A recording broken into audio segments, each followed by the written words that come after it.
2017 GMC Acadia, Buick Enclave, Chevy Traverse. Gonna change the oil and filter. First you want to do is jack it up and support it properly. Get yourself a drain pan, a 15mm socket with a ratchet or a wrench, preferably 6-point.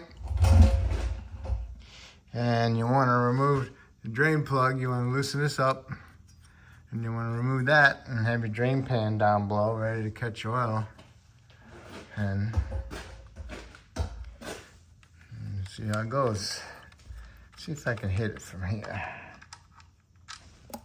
Yep, like this. And there she James. Alright. So when you get the drain plug out, make sure you got a gasket with it. If it's stuck up there, you might lose it. Sometimes you should just go ahead and replace the drain plug with the gasket. Alright. Let the fluid drain. And on the earlier models, the oil filter was up by the exhaust manifold. Now it's right here, which is awesome. Right there now. Easy to get to. So when this is draining, done draining a little bit, and you go ahead and loosen this filter up and move your drain pan over and you can let it drain. All right, get the filter loose. That's draining. All right, while those two are draining, you want to inspect your vehicle. So you want to look around underneath to see any fluid leaks. No fluid leaks, nothing wet. No underneath the subframe, in the front, nothing. Everything looks good. If the tires are on, you want to grab the tire at 9 and 3. Push and pull, push and pull. You want to check your tie rod in like with that. You want to inspect your front struts and see if they're leaking. You want to check your springs, make sure they're not cracked. Inspect your control arm bushings and your ball joint boot. Make sure your boot isn't torn full of rust. And also this bushing here, make sure it's all intact. With this one and that one's all full of rubber, is not torn. All right.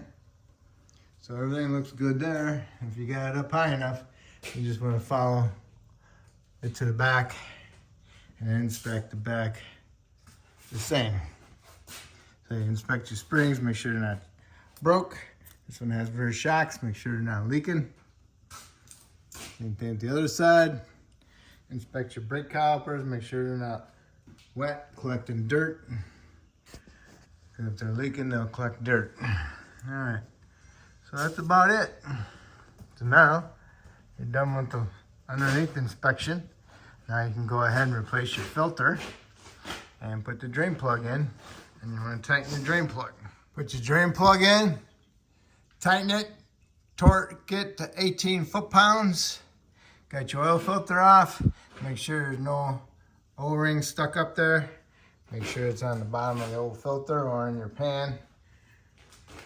Now get your new filter, put some lube on and the gasket, the seal of it, and you can install that also. Reason why you want to put oil or some lube on it is because that way you're making sure that O-ring is on there.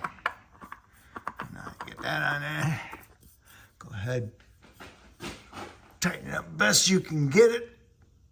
All right, that's done. So now you can go ahead, give it a little spray, clean it off, and wipe it down. All right, so now you can do is lower it down. On the way down, you can check your tire pressures. Make sure they're at manufacturer specs, which is inside the door on a little deep sticker. Okay. And that's it. Now we'll have to lower it all the way down and put some oil in it. All right, you got the vehicle on the ground. Remove your oil cap. Fill the cap, put a funnel in there, pour in 6 quarts of 530 synthetic. Okay, once you've done that, put your cap back on, and you want to go inside the car, start it, let it run for a couple of seconds, shut it off, come back out, find your dipstick, goes in here, pull a dipstick out, Wipe it off. Inspect the end of it. See the cross hatches in it? That's where you want the oil to be, in the cross hatches or at the top. All right, got it wiped off. Now you stick it back in there. Pull it out. Remove it and inspect it and see where the oil's at. The oil looks good. So we're all set with the oil. Make sure your dipstick's in all the way. Cap's tight. Wash the solvent. Top it off. Brake fluid. Make sure it's in the middle here. Coolant. All right. And there's your battery. Inspect your battery cables. Make sure they're not all corroded. They look decent. And if you want, here's your air filter. It's got a couple screws, Phillips head screws going around it. You can undo those screws. Do not drop them. You'll never find them.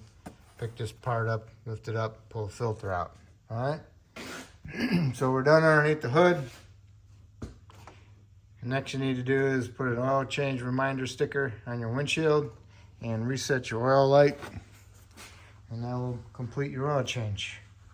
If I helped you out with this video, that's awesome. Hopefully you can help me out by subscribing, and I appreciate it. Thank you.